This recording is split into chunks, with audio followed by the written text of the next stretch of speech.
Hello guys, welcome back to my YouTube channel. So guys, in this video I'm going to show you how to fix Instagram app not opening in iPhone. So guys, if you're using any iOS device and want to open your Instagram and having problem related opening in Instagram means Instagram app crashing on iPhone.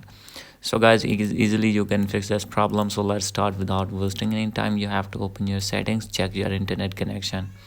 If you have not connected, you need to connect it. And guys, if you have connected with any internet, you need to change your internet connection.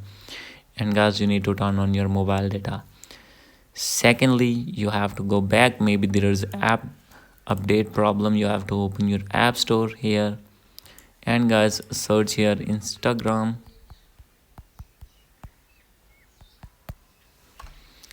After this, you have to open Instagram, and guys, you need to update your app if not updated. After doing this, you have to go back. So guys, you have to open your settings again, scroll it below, click on general, click on VPN and device management. Make sure that any kind of VPN is not connected. So guys, if you have connected, you need to disconnect that. Click on transfer and reset iPhone. Click on reset. You need to reset your network settings. And guys, at last, if still not fix your problem, you have to do that. You need to offload your app, Instagram app, and after this you have to reinstall again. And guys, after this you need to log in again and problem will be fixed. I hope you like this video. If you like this video, please do subscribe, comment and share. Thank you.